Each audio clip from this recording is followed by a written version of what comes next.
Dan jika makmum turun kerana sujud tilawah di belakang imam, contohnya makmum ini nak sujud tilawah, imam sujud dia pun sujud, tapi bila sampai nak sujud imam dah angkat kepala, laju sangat imam ni, laju sangat. Sepatutnya sujud sajadah baca panjanglah sikit, gabung dua hadis. Dia baca sajada wajhiya lilladzi khalaqahu wa sawwarahu wa syaqqa sam'ahu wa basarahu bihaulihi wa quwwatihi fatabarakallahu ahsanul khaliqin. Ini tu gabung jadi panjang. Dia baca, contohnya dia baca yang pendek, baru makmum nak sampai kepalanya tempat sujud, imam pun dah angkat kepala. Adakah makmum ini perlu teruskan sujud ataupun tak payah sujud? Sebab ini bukan rukun.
dia bukan rukun. Dan jika jika makmum terus sujud, dia terus juga sujud tilawah ni, apa hukumnya? Nasaya batallah sembahyangnya. Batal sembahyang makmum. Batal sembahyang makmum. Jadi kita tertanya-tanya sebab apa batal? Sebab apa batal? Jadi seolah-olah ditanya kepada ulama-ulama Syafi'i ini, kenapa batal?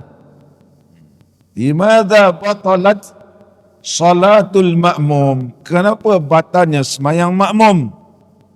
Ulama kita jawab, kerana ia menambah rukun di dalam sembahyang. Sebab makmum telah menambah satu rukun dalam sembahyang. Dia bukan rukun, dia benda sunat dalam sembahyang. Imam dah habis-habislah. Kita tidak boleh menambahkan lagi. Kita kena sama dengan imam sujud, baru kita sujud. Kalau imam dah angkat kepala, dia kata tak ada sujud lagi, terus saja ikut imam bangun. Oleh sebab itulah, bangun daripada sujud tilawah atau sujud sajadah ni, dia tidak ada duduk istirahat. Dia terus bangun. Allahu Akbar. Terus bangun sebab dia bukan rukun.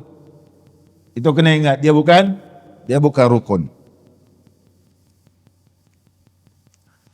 Dan tempat mengikut imam itu telah luput. Itu hujah ulama kita Syafi'i. Nak ikut imam ni dah tak ada dah. Tak ada lagi ruang nak ikut sebab imam dah angkat kepala. Maka kita tidak boleh meneruskan sujud itu. Tak boleh meneruskan sujud. Dengan mengangkatnya imam akan kepalanya daripada bumi. Jadi imam dah angkat kepala tu, tak ada ruang lagi makmum nak ikut, maka tak payah dia. Tak perlu dia sujud juga. Kalau sujud dengan sengaja boleh batas sembahyang. Sebab tempat dia ikut tu dah tak ada. Seterusnya lagi,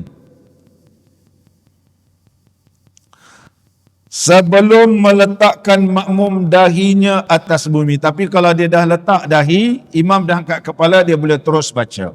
Sebab dia berkesempatan bersama imam ketika sujud tilawah itu.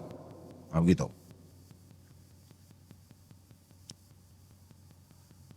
Dan masalah ini tidaklah seperti masalah mendahului imam dengan satu rukun. Ini tak sama dengan mendahului satu rukun. Sebab ini bukan rukun. Sujud tilawah ni bukan rukun sembahyang. Tak boleh kita samakan seperti tertinggal satu rukun. Kalau imam contohnya dah bangun daripada rukuk, kita belum rukuk, kita boleh rukuk. Sebab itu rukun. Imam dah sujud, kita belum lagi i'tidal, kita boleh i'tidal. Makmum kena i'tidal sebab itu rukun. Tapi sujud sajadah bukan rukun. Tak boleh samakan dengan rukun, dia kata. Bahkan masalah ini ialah masalah tambah rukun dalam sembahyang. Dia kata, sujud itu kalau kita buat juga, itu tambah rukun nama dia. Kalau teruskan juga makmum, dia boleh batas sembahyang sebab dia menambahkan rukun. Nambah ke rukun. Maka masalah ini serupalah dengan masalah makmum membaca ayat sejadah. Dia bagi perumpamaan. Bandingan hukum dia, seperti makmum itu baca ayat sajadah ketika sembahyang sir, katakan sembahyang zuhur, sembahyang asar, ketika rakaat pertama, rakaat kedua, ataupun mana-mana rakaat. Kirakan rakaat pertama, rakaat kedua sebab sunat baca surah. Dia baca surah sajadah, makmum ni, kemudian dia sujud. Dia baca surah yang ada sunat sujud ni, dia sujud dengan sengaja. Batal tak sembahyang? Batal. Sebab dia menambahkan satu rukun dalam sembahyang. Sebab dia ikut imam, tapi dia sujud tak ikut imam. Batal. Itu sebab dia disebut, inilah serupalah dengan masalah makmum membaca ayat sajadah, kemudian sujud tilawah di belakang imam untuk bacaan dirinya. Apa hukum? Batal. tak sama dengan imam. Begitu dia imam dah habis sujud, dia tak, mestilah sama dengan imam, jangan sujud. Sebab dia bukan rukun.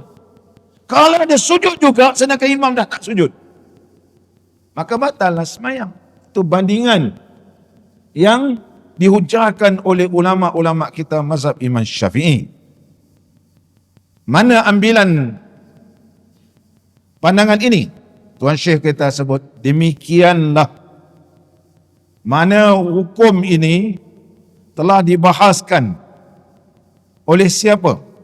Disebut di dalam kitab Ar-Rawdah, iaitu disebut dalam kitab Rawdatul Talibin li Imam Nawawi rahimahullah ta'ala. Imam Nawawi telah sebut dalam kitab Rawdah, nama kitab Rawdatul Talibin. Ada 8 jilid kitab Rawdah. Tapi cetakan yang terbaru, dia gabungkan 8 kitab jadi tebal begini. Tebal. Tapi tulisan kecil-kecil. Kita dah berumur ni tak boleh baca, pening. Dia 8 jilid, dia gabung tebal ni. Ada dijual. Di Saudi ada dijual. 8 jilid. Tapi saya tak boleh baca, terlampau kecil. Kena pakai pakai kantar boleh lah. Pakai kantar begitu. Baca. Tapi kalau orang muda boleh baca lagi, sebab tulisan tu boleh nampak. 8 jilid. Mana kalau kita nak bawa 8 jilid ke berjalan payah. Tapi kalau kita 8 jilid ni, kita ada sentiasa bawa. Contohnya dalam kereta ke apa, kalau orang tanya masalah nak rujuk dalam kitab Rawdah, dia 1 jilid, mana-mana pun kita boleh bawa. Kalau simpan dalam komputer, nak cari-cari tak tercari. Jadi 1 jilid untuk memudahkan. 8 jilid telah disatukan dalam 1 jilid. Mudah nak bawa ke sana ke sini. Sekarang punya cetakan baru lagi lah, lebih kurang 2 tahun yang lepas digabungkan 8 jilid. Ini disebut dalam kitab Rawdatul Talibin li Imam Nawawi rahimahullah ta'ala. Kemudian nak bagi perbezaan, perbandingan dengan hukum yang lain pula. Dan perbezaan dengan masalah ini, masalah mana? Masalah imam sujud tilawah atau sujud sejadah. Pagi Jumaat nama dia sujud sejadah. Baca surah sajadah nama dia sujud sajadah. Sama ada dia berniat sajadah ataupun berniat tilawah, sah sembahyang.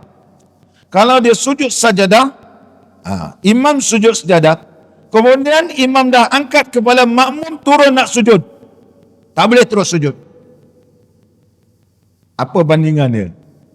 Masalah tadi dengan masalah seterusnya. Dan perbezaan dengan masalah ini dengan masalah apabila turun ia di belakang imam, mana turun makmum di belakang imam untuk sujud di dalam sembahyang. Ini bukan dia masbuk, ini orang muafiq. Sembahyang orang makmum muafiq, imam sujud, dia sujud lah. Bila dia imam dah habis sujud, dia baru sujud. Dia nak teruskan sujud kan nak terus ikut imam? Dia kenalah sujud, sebab itu rukun dalam sembahyang.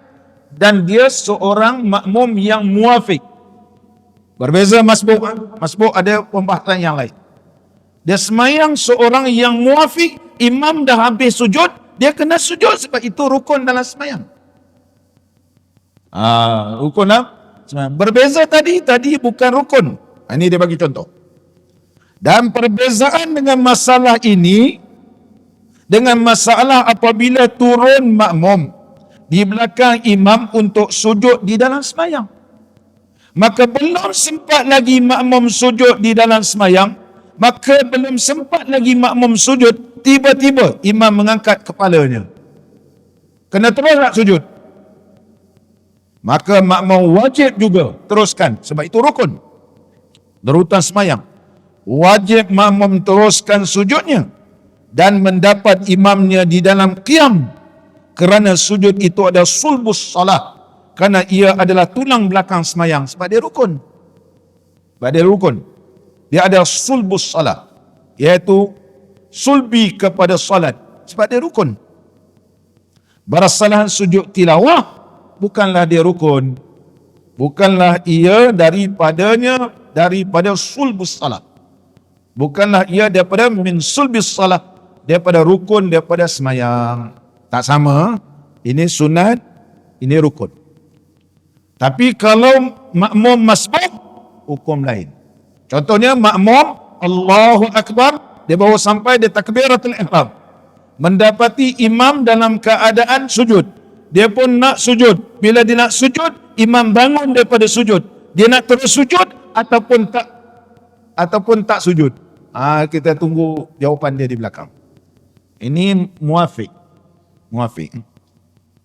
Lagi masalah.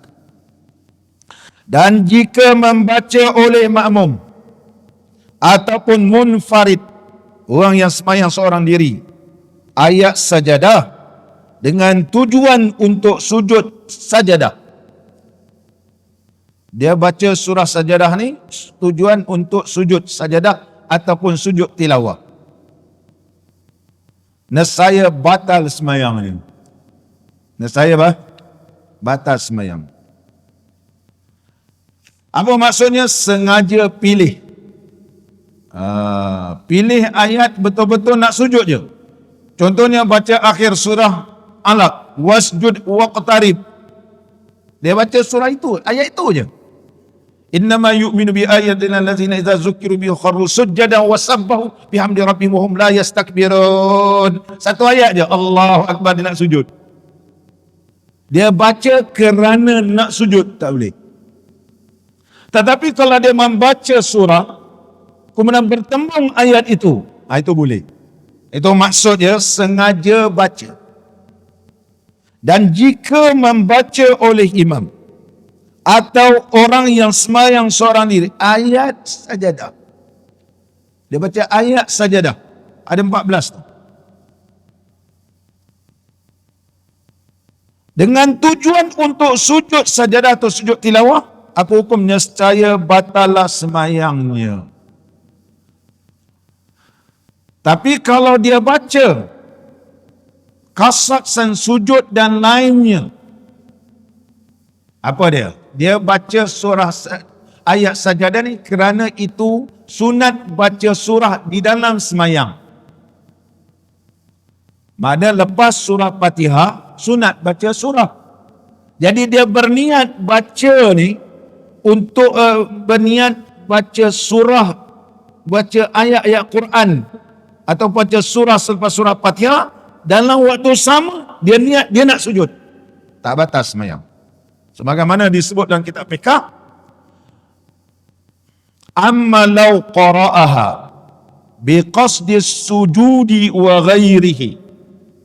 Sekiranya makmum, sekiranya imam ataupun orang sembahyang seorang diri membaca ayat yang ada sujud ni, berniat sujud wa ghairihi, dan lain daripada niat sujud min mandubatis solah, daripada sunat-sunat dalam sembahyang. Kerana lepas baca surah Fatihah, sunat kita baca surah. Dia berniat nak sujud dan itu adalah sunat baca surah. Fala butlana wala karahata, maka tidak batal dan tidak makruh, limasyru'iyyatin hina izin, kerana masyru'nya, kerana disyariatkan sedemikian rupa, hina iz, ketika mana membaca berniat sujud ataupun berniat itu surah yang dibaca selepas suratul Fatihah. Itu cara nak elak, jangan jadi batal. Tapi kalau semata-mata nak sujud, tak boleh.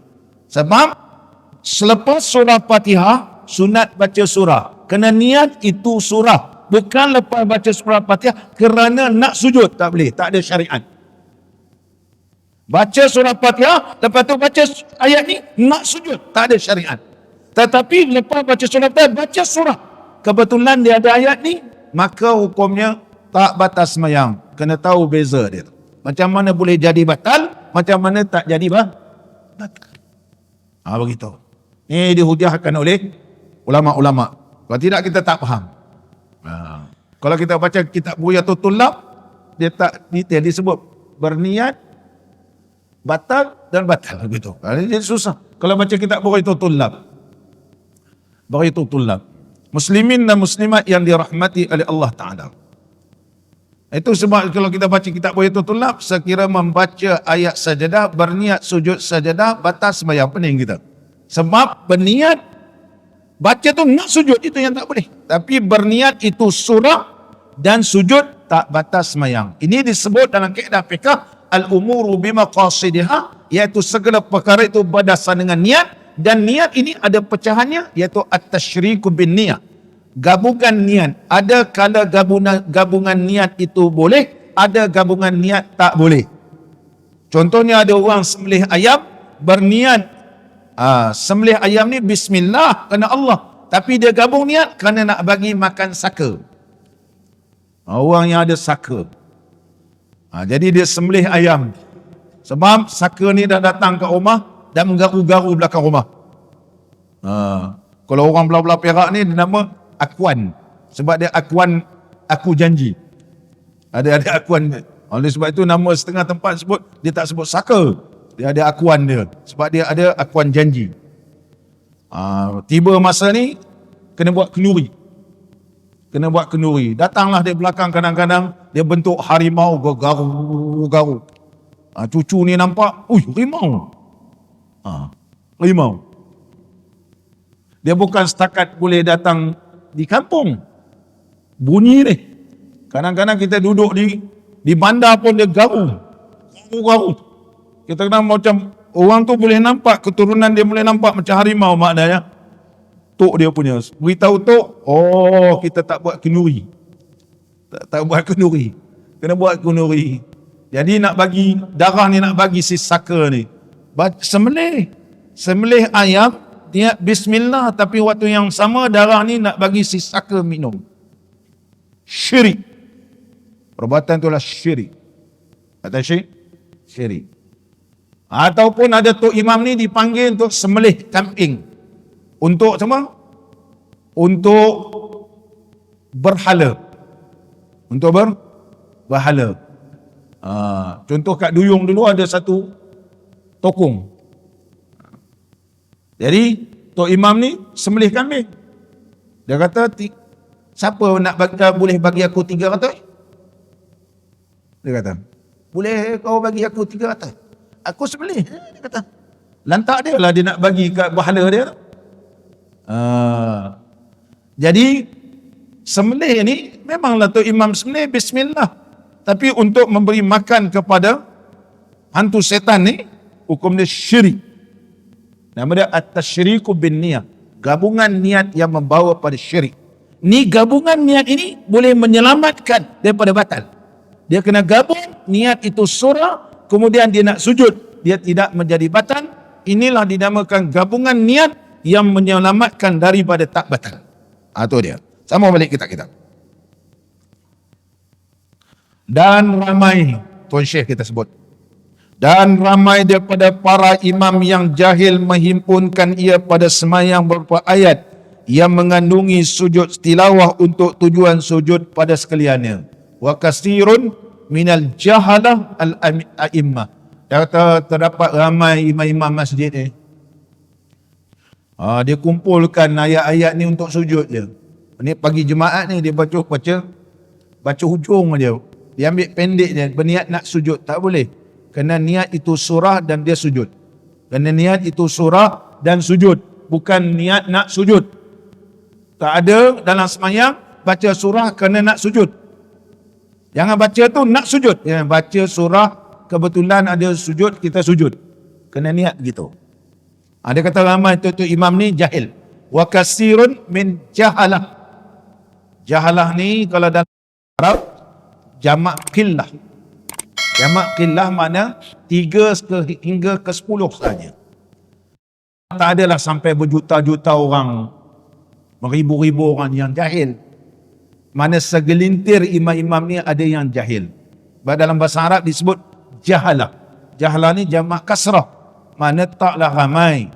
Ada imam-imam ni buat begitu. Sudah tu nak tukar lain daripada orang lain. Surau ni, pagi Jumaat ni dia tukar, tak baca surah sajadah. Dia baca surah, contoh surah Alaq tadi. Orang pun tanya, Tok Imam kenapa tak baca surah sajadah? Lain kali mengaji. Itulah jahil kau ni. Dia tahu surah dalam Quran ni boleh sujud ni ada 14. Lain kali mengaji, jangan jadi jahil. Sebenarnya dia yang jahil. Pagi Jumaat baca surah sajadah, bukan ada surah yang lain. Kalau nak sujud sajadah, surah sajadah saja. Dia tak boleh tukar tu. Yang lain dia bukan jadi surah sajadah. Dia bukan jadi surah sajadah. Kalau kerana itu dia nak sujud, boleh batas sembahyang. Nampak dia? Kalau kerana dia baca surah Alaq tadi, dia semata-mata nak sujud, boleh batas sembahyang. Dia mesti baca surah, kebetulan dia ada ayat sujud, dia pun niat sujud, baru tak batas sembahyang. Tu kena tahu dia kata. Apa Tuan Syekh kita sebut? Dan ramai, mana ada segelintir lah, daripada para imam yang jahil menghimpun ia imam pada sembahyangnya beberapa ayat yang mengandungi sujud tilawah untuk tujuan sujud pada sekaliannya, dan sembahyang itu terbatal pada sujud yang pertama lagi. Contohnya rakaat pertama pun dia sujud, rakaat kedua pun dia sujud. Dia gabungkan ayat-ayat. Rakaat pertama pun ada ayat sujud, dia pun nak sujud. Rakaat kedua kan pun dia baca ayat ni kerana dia nak sujud. Rakaat pertama tadi sujud dah jadi batas sembahyang. Tak payah tunggu rakaat kedua yang sujud. Awal-awal lagi kerana dia nak sujud, bukan kerana baca surah terdapat ayat sujud di dalamnya. Ini kena ingat. Masalah 98. Makmum mendapati imam dalam sujud. Apabila hadir seorang dan ia dapati imam sedang dalam sujud. Makmum lah. Makmum ni datang-datang, dia tengok imam dalam keadaan sujud. Jadi makmum ni masbuk. Dia tengok imam tengah sujud, dia pun takbiratul ihram. Allahu Akbar. Bila nak turun sujud, tengok imam angkat kepala daripada sujud. Dia nak terus sujud ataupun dia tak payah sujud. Apa disebut dalam kitab kita? Apabila hadir seorang dan ia dapati imam sedang dalam sujud, maka disunatkan baginya bertakbiratul ihram dengan keadaan berdiri dan mendapat ia imam pada sujud, yakni terus ia sujud serta imamnya tanpa membaca Fatihah dan tanpa rukuk. Dalam kitab ni ustuhibba pula ya, sunat. Sebab syarat takbiratul ihram mesti berdiri. Sebab syarat takbiratul ihram mesti berdiri. Macam mana pula dalam kitab ni sebut, apabila mendapati imam dalam keadaan sujud, sunat bagi makmum takbir solat dalam keadaan berdiri. Sebab takbiratul ihram mesti berdiri. La'allahu sawab gitulah. Mana lepas takbiratul ihram baru takbir. Sepatutnya begitu. Tapi dalam kitab ni memang disunatkan. Tak apa kita baca kitab ni. Apabila hadir seorang dan ia dapati imam sedang dalam sujud, maka disunatkan baginya, bagi makmum, bertakbiratul ihram dengan keadaan berdiri. Tapi kitab-kitab fiqh lain, takbiratul ihram mesti berdiri dulu, bukan sunat. Mesti berdiri. Mesti berdiri sebab syarat takbiratul ihram sembahyang fardu ialah berdiri. Tapi dalam kitab ni kata sunat, la'alla sawab berdiri jumhur ulama. Dan mendapat ia imamnya pada sujud. Dalam takbiratul ihram dia dapat imam dalam keadaan sujud. Yakni dia terus sujud serta imam, jangan baca Fatihah dan jangan lagi dia rukuk. Terus. Dan tersebut dalam hadis Al-Imam At-Tirmizi riwayat hadis ini.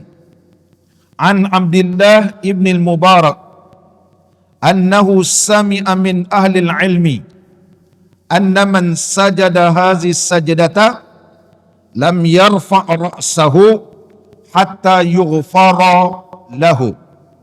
Maksudnya daripada Abdullah bin Mubarak bahawasanya ia ada mendengar daripada ahlul ilmi. Abdullah bin Mubarak ni tabi'in. Kalau hadis kedudukan sampai kepada tabi'in, nama dia hadis maqtu'. Kalau hadis marfu' terus disandar kepada Nabi. Kalau kata Abdullah bin Mubarak berkata, adalah Nabi SAW telah bersabda, dia jadi marfu'. Tapi marfu' tabi'in sebut, tapi belum tentu sahih. Kalau hadis itu sekadar sampai kepada sahabat, nama dia mauquf. Tapi mauquf ini dia boleh jadi marfu', iaitu mauquf pada lafaz, marfu' dari sudut hukum. Contoh, menceritakan kepada kami, haddasana, umirna, diperintahkan kepada kami, nuhina, dilarangkan oleh kami lakukan di zaman Nabi, kami lakukan, Nabi SAW ada di hadapan kami. Dia tak sebut Nabi bersabda. Ada itu mauquf, tapi dia jadi marfu'. Ada hukum nama dia terhenti kepada para sahabat. Sayyidina Ali berkata, alamatus sa'ah, tanda-tanda kiamat begini-begini. Mustahil Sayyidina Ali tahu tanda-tanda kiamat, melainkan didengar daripada Nabi SAW. Mana dia setakat Sayyidina Ali, tetapi maknanya marfu'. Maknanya marfu' boleh diterima kalau sanadnya sahih. Mustahil benda-benda syurga, neraka ni direka-reka. Tapi ini penelitian dalam bahasa, dalam kaedah ilmu musalahul hadis. Hadis marfu', hadis mauquf, hadis maqtu'. Hadis maqtu'. Ini daripada para sahabat, ada daripada tabi'in. Abdullah bin Mubarak kata dia dengar daripada ahli ilmi. Mana mungkin daripada sahabat. Mungkin sahabat. Bahawasanya siapa yang sujud seperti ini sujud. Mana lepas takbiratul ihram, imam sujud, dia terus sujud. Maka tidak ia mengangkat kepalanya. Makmum tak angkat kepala sehingga diampunkan dosanya. Maknanya kalau dapati imam dalam keadaan sujud, lepas takbiratul ihram, kita sujud. Dalam kitab ni berbeza dengan pandangan Imam Nawawi. Imam Nawawi rahimahullah ta'ala menyebut takbiratul ihram dulu berdiri baru sujud. Sebab takbiratul ihram mesti berdiri bagi orang semayang semayang fardu, bagi orang yang berkuasa baru turun sujud. Baru turun sujud. Itu yang disebut dalam kitab Rawdah. Adapun pandangan ulama yang lain dari kalangan mazhab kita Syafi'i, dia antaranya Imamul Haramain Abdul Malik Al-Juwaini, untuk mengelakkan daripada keadaan sedemikian rupa, kita takbiratul ihram untuk semayang fardu ni, kemudian nak turun kita takbir lagi satu, supaya tidak menjadikan bahawa takbiratul ihram dalam keadaan tidak berdiri betul. Tapi dalam kitab kita ni dia mukhalafah daripada jumhur ulama Syafi'i. Sambung balik kitab kita.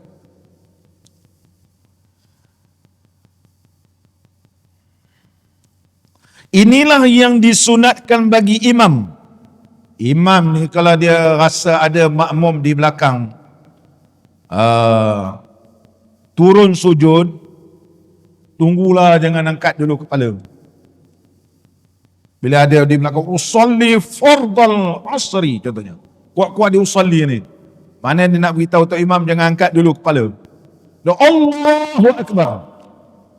Imam ni kalau boleh bagilah can makmum yang masbuk tadi sujud sama, kata Tok Syekh. Dan kerana inilah mana? Kerana berdasarkan hadis ni tidak akan diampun dosanya, maknanya akan diampunkan, sehingga diampunkan dosanya selama mana dia dapat sujud bersama dengan imam tadi. Kerana inilah, kerana pahala ni. Disunatkan bagi imam apabila berasa ia ada makmum yang datang hendak sujud, bahawa ia menunggunya supaya ia dapat sujud sertanya. Tunggulah makmum ni dapat sujud. Makmum mana? Makmum yang semayang masbuk tadi ataupun semayang masbuk tadi. Biar semayang fardu pun begitulah. Jangan laju-laju sangat sujud ni. Bagi sama-sama makmum dapat sujud. Ini kadang-kadang tok imam ni dia kira dia je.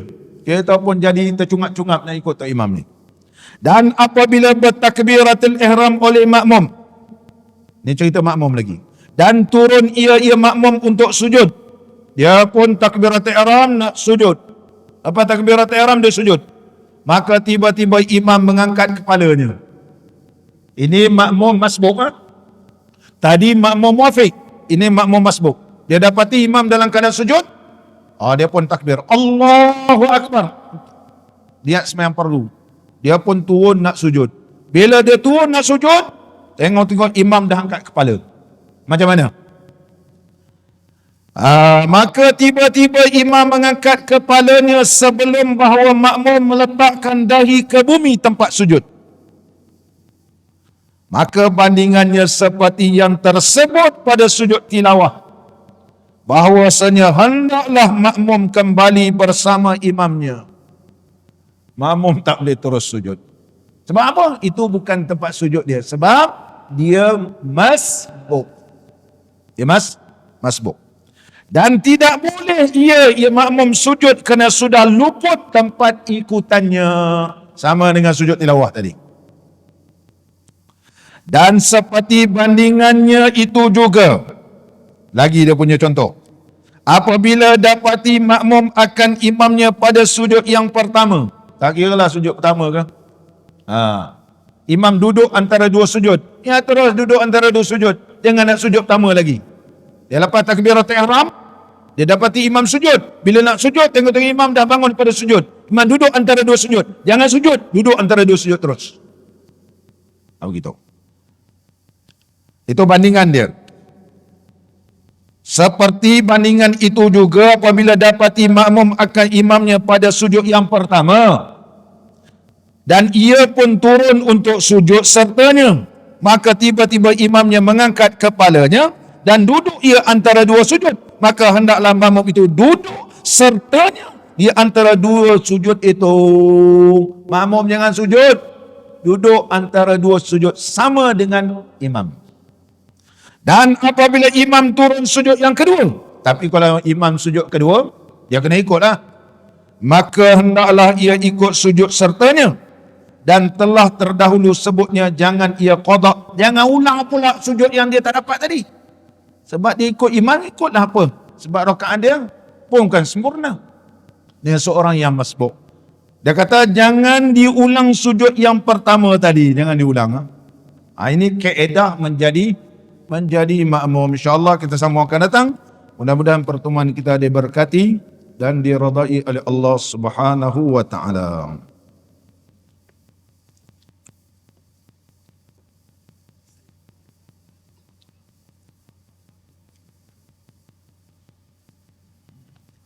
Soalan, apakah hukum makmum duduk istirahat selepas sujud sajadah sebelum bangkit qiyam?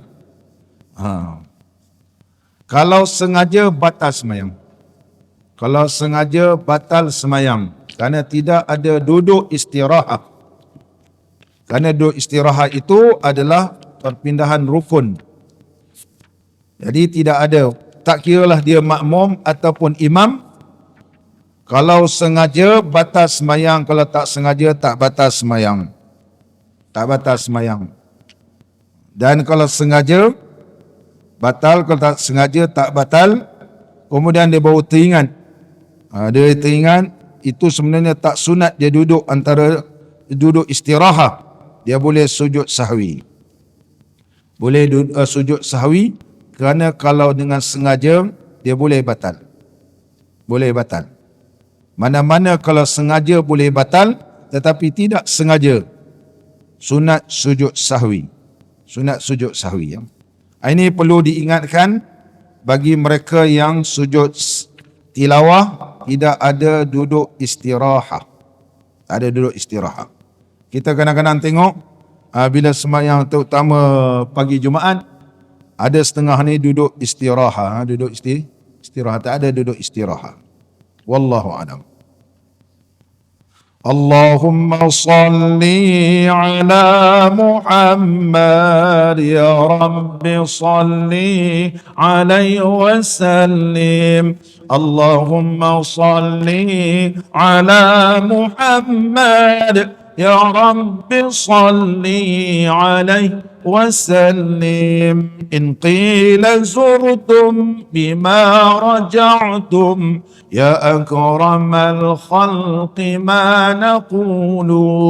اللهم صل على محمد يا رب صل عليه وسلم. اللهم صل على محمد يا رب صل عليه وسلم. قولوا رجعنا بكل خير واجتمع الفرع والأصول. اللهم صل على محمد يا رب صل عليه وسلم. اللهم صل على محمد يا رب صل عليه وسلم. لولاك يا زينة الوجود ما طاب عيشي ولا وجودي. اللهم صل على محمد يا رب صل عليه وسلم. اللهم صل على محمد يا رب صل عليه وسلم. ولا ترنمت في صلاتي ولا ركوعي ولا سجودي. اللهم صل على محمد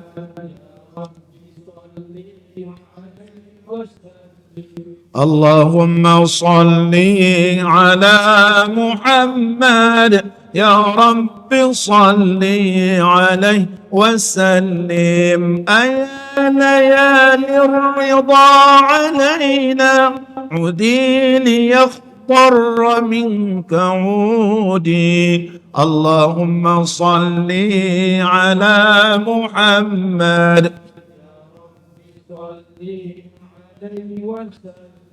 اللهم صل على محمد يا رب صل عليه وسلم. عدي علينا بكل خير بالمصطفى طيب الجدود. اللهم صل على محمد يا رب صل عليه وسلم. اللهم صل على محمد يا رب صل عليه وسلم. بالله صلني فداك روحي ذبت من الحجر والصدود. اللهم صل على محمد يا رب صل عليه وسلم. اللهم صل على محمد يا رب صل عليه وسلم. أنا الذي همت في هواكم يوما أراكم يكون عيدي. اللهم صل على محمد